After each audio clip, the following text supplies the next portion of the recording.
Good afternoon, Aiken. My name is Michel'le Jackson, and I'm here to bring you the front page. In our first leading local story, we have reporter Colin Demarest here to give us an insight about City Council's Monday night meeting. Colin, thanks for being here. Thanks for having me. So tell us a little bit more about the meeting. How did it go? What was the topics? So City Council on Monday handled a whole bunch of things, including downtown rezoning. They did sewer, water, and stormwater rates, as well as solid waste, which is garbage, recycling, and yard waste. Okay. But the big ticket item was definitely the millage and the related budget. So I know that there's some increases there in the millage rate. Tell us a little bit about why or what's the purpose behind that? So the millage rate is used to calculate property taxes, and in the city of Aiken it hasn't increased in about 3 decades. There's been some decreases there as well. They mentioned that during the work session. But basically it's at 62 and they were proposing to bring it to 64. That's a 2-point increase, and the increase was capped at 3.8, I believe. So it's well below the maximum, but it was still they're kind of shaky on it right now. And how will that affect the everyday person? So the average home was used to calculate the figure they gave last night. And so it was for a $165,000 house, the 2-point increase would be about $13.20. Gotcha. And what are the pros and cons of raising the millage rate? One of the arguments made last night is that money has to be raised to maintain a level of service that City of Aiken residents have come to expect out of the city. Right. The first pro is obviously raising more money and being able to offer more things. Property taxes make up about 40% of the city's general fund budget, which is one of its main operating funds. Right.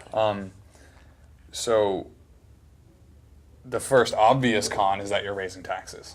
Sure. Yeah. No one likes to hear that your taxes are going to get raised. Yeah.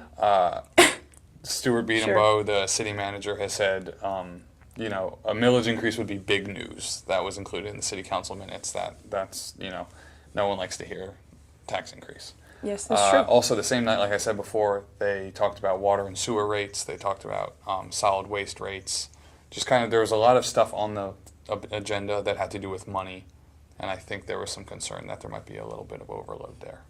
Okay, Colin, so moving into the future, what can we expect to see? So City Council instructed city staff at the work session to kind of draft up other ideas for the budget for millage that would not include a millage increase. Okay. So that will be introduced in the near future. The next fiscal year begins July 1st, so that timing is important. And then there's kind of an asterisk to all of this, because underneath it all is the Capital Project Sales Tax 4, which was approved in November, and essentially that's another tax that is throughout Aiken County. Okay, gotcha. All right, well, we will be following this story. Thank you so much for your time, Colin, and we will be right back after a word from Crescent Automotive. Everyone's a welcome guest at Crescent Automotive. We're Aiken's Choice Award winner 4 years in a row. That probably has a lot to do with our low upfront windshield pricing and no additional processing fees. Remember, everybody drives Crescent. You should too. Welcome back, and Aiken tradition carries on. Celebrity Waiter Night took place Monday at various restaurants. This is the only fundraiser for Children's Place Incorporated's therapeutic child care program. USC Aiken men's tennis team makes history. The number 5 USC Aiken men's tennis team knocked off number 6 Wingate by a 4-2 score Monday morning, earning a spot in the Sweet 16 for the first time in the school's history. Mental Health Awareness Month is upon us. May is designated as Mental Health Awareness Month in the U.S., and locally, Children's Place of Aiken is using this time to increase awareness of children's mental health.